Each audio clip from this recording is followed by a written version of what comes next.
সুপ্রিয় দর্শক আসসালামু আলাইকুম। আজকে তৈরি করে দেখাবো মজাদার একটা রেসিপি। সেটি হচ্ছে গরুর মাংসের বড়া বা কাবাবও বলতে পারেন। খুবই মজার এই টেস্টি বড়াগুলো আপনি বিকালে সসের সাথে খেতে পারবেন। আবার কিন্তু এটা পোলাওয়ের সাথেও খাওয়া যাবে। খেতে হয় ভীষণ মজার আর তৈরি করাও একদমই সহজ। এই বড়াগুলো তৈরি করার জন্য প্রথমেই লাগছে দেখুন আমি এখানে 1/2 কাপ পরিমাণে নিয়েছি ছোলার ডাল। এগুলো আমি কিন্তু আরো ১ ঘন্টা আগে ভিজিয়ে রেখেছিলাম। এখন একটা ফ্রাইং প্যানে নিয়ে নিলাম। এর মধ্যে দিয়ে দিচ্ছি ১ কাপ পরিমাণের গরুর মাংস। এগুলো খুব ছোট, ছোট করে কেটে ধুয়ে পরিষ্কার করে নিয়েছি যাতে করে খুব দ্রুত সিদ্ধ হতে পারে সেজন্য কিন্তু ছোট করে কেটে নিয়েছি। ১ চামচ দিয়েছি আমি আদা বাটা, ১ চামচ দিয়েছি রসুন বাটা, স্বাদমতো লবণ, 1/2 চামচ লাল মরিচের গুঁড়া আর 1/2 চামচের একটু কম দিয়েছি গোলমরিচের গুঁড়া, 1/2 চামচ পরিমাণে ধনিয়া গুঁড়া, 1/2 চামচ ভাজা জিরে গুঁড়া আর দিয়েছি 1/4 চামচ গরম মসলার গুঁড়া, ২ টা তেজপাতা।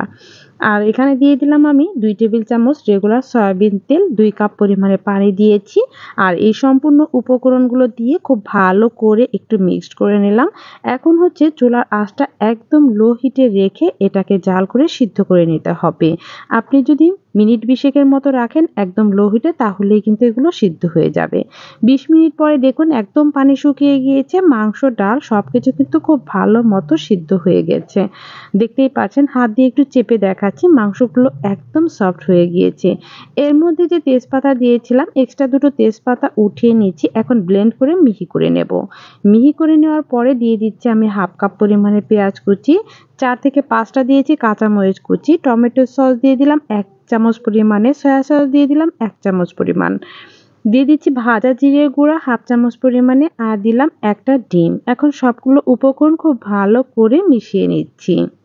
যেহেতু সিদ্ধের সময় আমি লবণটা ব্যবহার করেছি সেক্ষেত্রে কিন্তু বুঝে শুনে লবণটা ব্যবহার করবেন। সস এবং সয়া সসও দেওয়া আছে। হাত দিয়ে একটু ভালো করে মাখিয়ে নিচ্ছি। আপনি কিন্তু এ পর্যায়ে কাবাবও তৈরি করে নিতে পারেন। যেহেতু আমি বিকালে নাস্তার জন্য তৈরি করেছিলাম সেক্ষেত্রে বড়াই তৈরি করে নিয়েছিলাম। আপনি এভাবে কাবাবগুলো তৈরি করে ডিপ ফ্রিজে সংরক্ষণও করতে পারেন।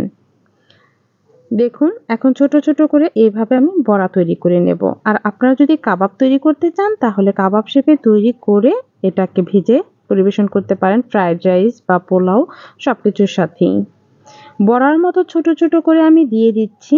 আর এগুলো কিন্তু খুবই মজাদার তৈরি করা। যেহেতু এখন সবার ঘরেই গরুর মাংস পাওয়া যাবে তাহলে ঝটপট বিকালের নাস্তায় এই রেসিপিটা রাখতে পারেন। ছোট, ছোট আকারে সবগুলোই দিয়ে দিচ্ছি। দিয়ে মিনিট ২ পরে উল্টিয়ে দিচ্ছি। এক পিঠ একটু লাল হলে অন্য পিঠ উল্টিয়ে দিতে হবে।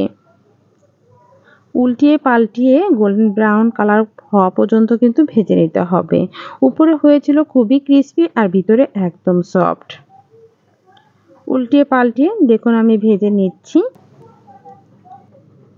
সবগুলোই এই পিঠ উল্টিয়ে দিলাম আর ওই পিঠও হয়ে গিয়েছে। এখন স্প্যাচুলার সাহায্যে উল্টিয়ে পাল্টিয়ে দেখে নিচ্ছি যে সব জায়গায় ভাজা হয়েছে কিনা। সম্পূর্ণ ভাজা হয়ে গেলে তেল ঝরিয়ে উঠিয়ে নিচ্ছি।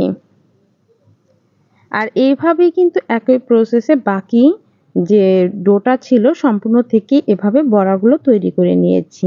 তৈরি করা দেখলেন তো বন্ধুরা কতটা সহজ। একদমই সহজ উপায়ে আমি আজকে তৈরি করে নিলাম গরুর মাংসের বড়া বা কাবাব। খেতে কিন্তু অনেক মজা হয়েছিল।